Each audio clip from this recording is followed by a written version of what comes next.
Hello everyone, कैसे हो आप सब। आई होप आप सभी अच्छे होंगे और अपने एग्ज़ाम की तैयारी बहुत ही अच्छे तरीके से कर रहे होंगे। तो चलिए वीडियो को कर लेते हैं स्टार्ट। तो आज के इस वीडियो में हम लोग बात करने वाले हैं क्लास 9 का बहुत ही इम्पोर्टेंट चैप्टर है ध्वनि। इस चैप्टर के जितने भी MCQ टाइप क्वेश्चन बन सकते हैं वो सारे इस वीडियो में मैं कंप्लीट करवाने वाला हूँ, जो कि आपका झारखंड बोर्ड, बिहार बोर्ड या फिर पॉलिटेक्निक या फिर किसी भी कंपटीशन एग्जाम में पूछा जा सकता है। तो चलिए फर्स्ट क्वेश्चन को हम लोग देखते हैं, जो कि मेन पर्पस क्लास 9 के लिए बनाया गया है। फर्स्ट क्वेश्चन हमारा है कि ध्वनि तरंगे कैसी होती है। तो जो ध्वनि तरंगे होती है वो होती है अनुदैर्ध्य तरंगे। ठीक है, ध्वनि तरंगे जो होती है वो अनुदैर्ध्य तरंगे होती है, और जो प्रकाश तरंगे होती है वो होती है अनुप्रस्थ तरंग होती है। ठीक है, ये आपको याद रखना है। आगे हम लोग देखते हैं क्वेश्चन नंबर 2। ठीक है, क्वेश्चन नंबर 2 हमारा है कि सितार का तार जो होता है उसको खींचने में तार में उत्पन्न तरंग कौन सी होती है। वो होती है अनुप्रस्थ तरंग। क्या होती है? अनुप्रस्थ तरंग होती है। सितार का तार खींचने में अनुप्रस्थ तरंग जो है उत्पन्न होती है। आगे हम लोग देखते हैं क्वेश्चन नंबर 3। क्वेश्चन नंबर 3 हमारा है कि आवृत्ति का एसआई मात्रक क्या होता है। आवृत्ति यानी कि फ्रीक्वेंसी का एसआई मात्रक जो होता है वो होता है हर्ट्ज। क्या होता है? हर्ट्ज होता है आवृत्ति का एसआई मात्रक। ठीक है, आगे हम लोग देखते हैं क्वेश्चन नंबर 4। क्वेश्चन नंबर 4 हमारा है कि एकांक समय में पूर्ण होने वाले दोलनों की कुल संख्या को क्या कहते हैं। उसे आवृत्ति कहते हैं यानी फ्रीक्वेंसी कहते हैं, और आवृत्ति का एसआई मात्रक हर्ट्ज होता है। ठीक है, आगे हम लोग देखते हैं क्वेश्चन नंबर 5। ठीक है, क्वेश्चन नंबर 5 हमारा है कि तरंगदैर्ध्य का एसआई मात्रक जो होता है वो क्या होता है। तो तरंगदैर्ध्य का एसआई मात्रक जो होता है वो होता है मीटर। ठीक है, मीटर होता है तरंगदैर्ध्य का एसआई मात्रक, यानी कि वेवलेंथ का एसआई मात्रक। वेवलेंथ को हम लोग लेमडा से डिनोट करते हैं। आगे हम लोग क्वेश्चन देखते हैं क्वेश्चन नंबर 6। क्वेश्चन नंबर 6 हमारा है कि किसी तरंग के तरंग वेग भी, तरंगदैर्ध्य यानी कि लेमडा एक्स तथा आवृत्ति एन में क्या संबंध है। तो देखिए आप याद रखिएगा कि भी इक्वल टू क्या होता है, एन इंटू लेमडा होता है। भी equal to N into lambda. यहाँ पे एन जो है वो क्या है, फ्रीक्वेंसी है यानी कि आवृत्ति है, और लेमडा जो है ये हमारा तरंगदैर्ध्य है, और उसके बाद जो भी है वो तरंग वेग है। ठीक है, तो इन तीनों में रिलेशन ये होता है कि भी equal to N into lambda. आगे हम लोग देखते हैं क्वेश्चन नंबर 7। क्वेश्चन नंबर 7 हमारा है कि किसी तरंग के तरंग वेग तथा तरंगदैर्ध्य तथा आवर्तकाल में क्या संबंध है। तो हम लोग जानते हैं कि भी इक्वल टू क्या होता है, लेमडा बाई टी। भी हमारे यहाँ पे क्या है, तरंग वेग है, और लेमडा हमारा है यहाँ पे तरंगदैर्ध्य यानी कि वेवलेंथ, और डिवाइड में क्या है हमारा टी यानी कि आवर्तकाल है, यहाँ पे टाइम पीरियड है। ठीक है, आगे हम लोग देखते हैं क्वेश्चन नंबर 8। क्वेश्चन नंबर 8 हमारा है कि तरंग के आवर्तकाल और आवृत्ति में क्या संबंध है। तो तरंग का आवर्तकाल और आवृत्ति में क्या संबंध है, तो वो होता है F is equal to 1/t। F is equal to 1/t। F जो हमारा यहाँ पे है वो हमारा है फ्रीक्वेंसी, और 1/t हमारा जो है वो है आवर्तकाल। तो आवर्तकाल और फ्रीक्वेंसी अगर दोनों को मल्टीप्लाई हम लोग करते हैं तो हमेशा क्या देगा, 1 देता है। ठीक है, आगे हम लोग देखते हैं क्वेश्चन नंबर 9। क्वेश्चन नंबर 9 हमारा है कि अनुदैर्ध्य तरंग में एक संपीड़न के बाद, ठीक है, एवं विरलन के बीच की दूरी जो होती है वो कितनी होती है। वो होती है लेमडा बटे 2। ठीक है, यानी कि तरंगदैर्ध्य का आधा जो होता है वो अनुदैर्ध्य तरंग में एक संपीड़न एवं बाद वाले विरलन के बीच की दूरी होती है। क्या होती है? तरंगदैर्ध्य का आधा। आगे हम लोग देखते हैं क्वेश्चन नंबर 10। क्वेश्चन नंबर 10 हमारा है कि आवृत्ति एवं आवर्तकाल के गुणनफल जो होते हैं वो हमेशा कितने होते हैं, 1 होते हैं। आवृत्ति एवं आवर्तकाल का गुणनफल हमेशा कितना होता है, 1 होता है।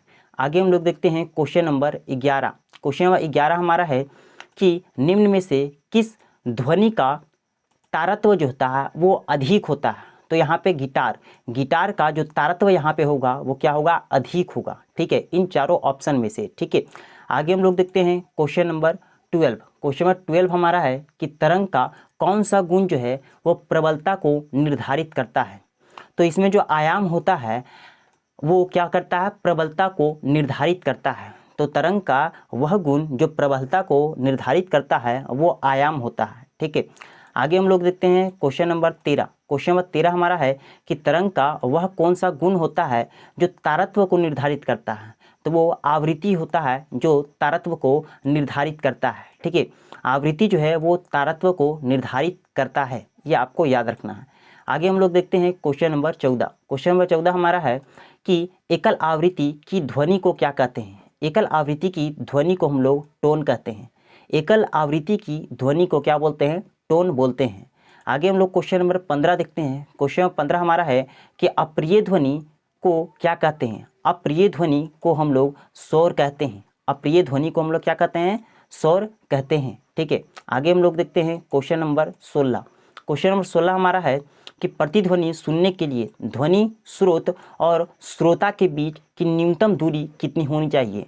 तो ध्वनि सुनने के लिए ध्वनि स्रोत और श्रोता की बीच की न्यूनतम दूरी जो होनी चाहिए वो 17.2 मीटर होनी चाहिए। 17.2 मीटर की होनी चाहिए उनकी न्यूनतम दूरी।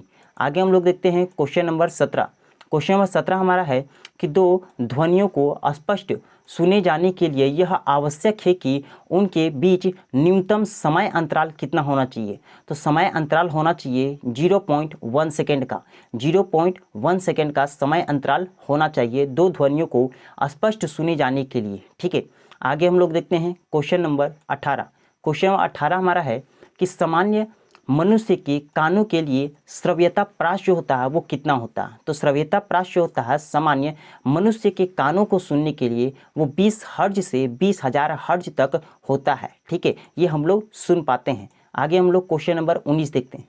क्वेश्चन नंबर 19 हमारा है कि 20,000 हर्ज से अधिक आवृत्ति वाले ध्वनि को क्या कहते हैं। उसे हम लोग प्राश्रव ध्वनि कहते हैं। ठीक है, 20,000 हर्ज से अधिक वाली ध्वनि को हम लोग क्या बोलते हैं, उसे प्राश्रव्य ध्वनि बोलते हैं। आगे हम लोग देखते हैं क्वेश्चन नंबर 20। क्वेश्चन नंबर 20 हमारा है कि 20 हर्ज से कम आवृत्ति वाले ध्वनि को क्या कहते हैं। वो हम लोग अवश्रव्य ध्वनि कहते हैं। 20 हर्ज से कम आवृत्ति वाले ध्वनि को हम लोग अवश्रव्य ध्वनि कहते हैं। आगे हम लोग क्वेश्चन नंबर 21 देखते हैं। क्वेश्चन नंबर 21 हमारा है कि ध्वनि संचरित हो सकती है। ध्वनि जो है वो संचरित हो सकती है किसी भी माध्यम में निर्वात को छोड़कर। ठोस, द्रव, गैस, ये तीनों में क्या हो सकती है, संचरित हो सकती है ध्वनि। ठीक है, आगे हम लोग क्वेश्चन देखते हैं। Question number 22। क्वेश्चन नंबर 22 हमारा है कि निम्न में से किस माध्यम में ध्वनि की चाल जो होती है वो सबसे अधिकतम होती है। तो सबसे अधिकतम यहाँ पे इन चारों ऑप्शन में लोहा में होगा, क्योंकि ठोस में बहुत ही अधिक तेज की गति से चलती है ध्वनि। ठीक है, और निर्वात में ध्वनि नहीं चलती है। आगे हम लोग देखते हैं क्वेश्चन नंबर 23। क्वेश्चन नंबर 23 हमारा है कि ध्वनि तरंग का वेग जिसमें अधिक होता है, तो अधिक किसमें होगा, इन चारों में से। तो इसमें हम लोग ठोस में सबसे अधिक संचरित करेगी हमारी ध्वनि। ठीक है, आगे हम लोग देखते हैं क्वेश्चन नंबर 24। क्वेश्चन नंबर 24 हमारा है कि वायु में ध्वनि तरंग की चाल जो होती है वो आर्द्रता में वृद्धि के साथ क्या होती है, बढ़ती है। ठीक है, आर्द्रता में वृद्धि के साथ क्या होती है, बढ़ती है। ठीक है, ये आपको याद रखना है। ठीक है, आगे हम लोग देखते हैं क्वेश्चन नंबर 25। क्वेश्चन नंबर 25 हमारा है कि वायु में ध्वनि की चाल 0 डिग्री पर क्या होता है। तो वायु में ध्वनि की चाल 0 डिग्री पर 332 मीटर पर सेकेंड होता है। ठीक है, आगे हम लोग क्वेश्चन नंबर देखते हैं। Question number 26। क्वेश्चन नंबर 26 हमारा है कि निर्वात में ध्वनि का वेग कितना होता है। तो निर्वात में ध्वनि का वेग क्या होता है, शून्य होता है, 0 होता है, क्योंकि निर्वात यानी कि वैक्यूम में क्या होता है, ध्वनि जो है यानी कि साउंड जो है वो ट्रेवल नहीं करता है। ठीक है, आगे हम लोग देखते हैं क्वेश्चन नंबर 27। क्वेश्चन नंबर 27 हमारा है कि ध्वनि का वेग किस में सबसे कम होता है। तो गैस में सबसे कम ध्वनि का वेग होता है इन चारों ऑप्शन में से। ठीक है, आगे हम लोग देखते हैं क्वेश्चन नंबर 28। क्वेश्चन नंबर 28 हमारा है कि ताप बढ़ने से ध्वनि का वेग क्या होता है। तो ताप बढ़ने से ध्वनि का वेग जो होता है वो भी क्या होता है, बढ़ता है।